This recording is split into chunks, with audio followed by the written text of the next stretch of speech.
Welcome to the Cinema Gold Show. I'm your host, Larry Leese. Today we're diving into the latest movie news from around the industry. But first, we'd like to thank our sponsor, Poddex, for sponsoring this episode. Poddex are the hottest new tool for podcasters looking to have more meaningful conversations or gamify their podcast. Simply shuffle up, ask a question, and let the content roll. Get yours today, poddex.com, and use code Larry21 for 10% off your order. That's Larry21 for 10% off your order at poddex.com. And now on to our main topic number one. And topic number one is the West Side Story debuts at number one with a $10.5 million box office haul. Disney's Encanto falls to number two this weekend as Steven Spielberg's West Side Story narrowly takes the number one spot. Steven Spielberg's long-awaited West Side Story adaptation debuted at number one at the box office this weekend.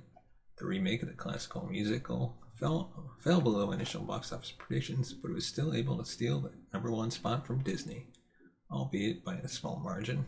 West Side Story has an A grade with CinemaScore, and has been receiving praise from critics, but that was not enough to get audiences in theaters over the weekend. With that being said, insiders believe West Side Story will build momentum throughout the holiday season and into next year. While this weekend was a bit of a sleeper for the overall box office, next weekend is expected to see some big changes, with the highly anticipated Spider-Man No Way Home, with the movie starring Tom Holland, Zendaya, Benedict Cumberbatch, Jon Favreau, Marissa Tomei, Benedict Wong, Jamie Foxx, Alfred Molina, William Dafoe, Thomas Hayden Church. Marvel Cinematic Universe fans are eagerly waiting to see how Peter Parker gets himself out of the bind created in Spider-Man Far From Home. And initial projections have the movie taking in $500 million globally in its first weekend in theaters. Disney's Encanto fell to number two this weekend after bringing in $9.4 million, which is only down 28% from last weekend. As of this writing, Encanto has earned $151.8 million globally since debuting in theaters 3 weeks ago.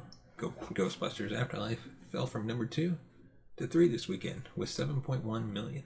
The latest offering from the Ghostbusters franchise has earned $164.5 million globally since debuting in theaters a month ago. Meanwhile, House of Gucci took the 4th spot with $4 million. Eternals remained at number 5 this weekend after earning $3.1 million. The divisive MCU installment has earned $395 million globally after 6 weeks in theaters. Resident Evil Welcome to Raccoon City remained at number 6 this weekend after bringing in just $1.6 million. The latest adaptation in the long-running video game series has been praised by fans for being faithful to the source material. While the story has been heavily criticized, Clifford the Big Red Dog remained at number 7 after bringing in $1.3 million. Christmas with the Chosen, The Messengers, fell to number 8 this weekend with $1.2 million. Dune took the 9th position with $857,000. Denis Villeneuve and Warner Brothers will tell the rest of Frank Herbert's sci-fi epic in a second installment, which has some longtime fans excited after waiting years for a proper big-screen adaptation. And finally, Venom, Let There Be Carnage came in at number 10 after earning $850,000. As of this podcast, the sequel has earned $493.3 million globally. As always, you can get these numbers and more at The Numbers. Just visit the-numbers.com for more on the weekend's box office. And our second topic is Kingsman III is set to start filming this September. Good news for Kingsman fans. Waiting 4 years for more thrilling spy adventures might just pay off. Ahead of the Kingsman arriving in theaters, Matthew Vaughn has announced that Kingsman III is on the way. Naturally, just as audiences were preparing to head back into the 1900s, we get word that the Kingsman verse is jumping back into the present, continuing the adventures of everyone's favorite hilariously nicknamed Agent Eggsy. Not to be confused with the film arriving in theaters later this month, Kingsman III will be the 4th in the franchise, continuing where Kingsman: The Golden Circle left off. Vaughn told comicbook.com, quote, "We're all set to go. We start filming in September." Vaughn was politely withholding, of course, offering no further details on which cast members were set to return or even hint to the title. To quote the franchise's famous line, "Manners maketh the sequel." That's the phrase, right? I might be wrong on that.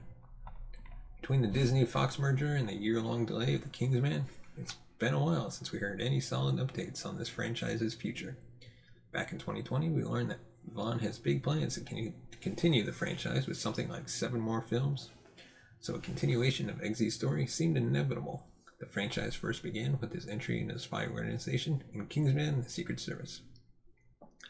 And major developments in the sequel knocked big characters off the board, adding a new face to the fray, but always kept Eggsy front and center. The second film introduced an entirely new spy organization, the Kingsman's American counterpart, the Statesman. This not only opened up the possibility of an American-based spin-off, but added the likes of Channing Tatum, Halle Berry, Pedro Pascal into the mix. Also, Elton John was there, entirely unrelated to the Statesman business, but still very important. Whether or not the Statesman will continue being a part of Eggsy's story or simply branch off into their own film remains to be seen. Our next look at the Kingsman franchise comes in the form of a chaotic prequel exploring the origin story of the spy organization in the most insane fashion possible. The Kingsman is a race against time that brings together history's worst tyrants and criminal masterminds as they plot a war to wipe out millions, leaving one man and his protege to save the world. Somewhere in the midst of this utter insanity, Vaughn has hinted towards the upcoming 4th film. He previously told Empire, quote, "We've put seeds for what's going to happen in Kingsman 3 all the way back into this, and it's going to be very different." Taron Egerton seems to be the only sure bet for Kingsman 3, as he previously confirmed a script concluding Eggsy's story. But before he returns to his suit and tie, prepare to see Ralph Fiennes lead the show as Kingsman agents in just a few weeks. And our next topic, the Fantastic Beasts 3 trailer has finally been released. Warner Brothers has released the official Fantastic Beasts: The Secrets of Dumbledore, offering deeper insight into the Harry Potter prequel. Warner Brothers released the official Fantastic Beasts: The Secret of Dumbledore trailer, offering deeper insight into the prequel. The upcoming film marks the 3rd installment in the Fantastic Beasts series, with overall franchise vet David Yates once again at the helm with a script from author J.K. Rowling and Steve Kloves.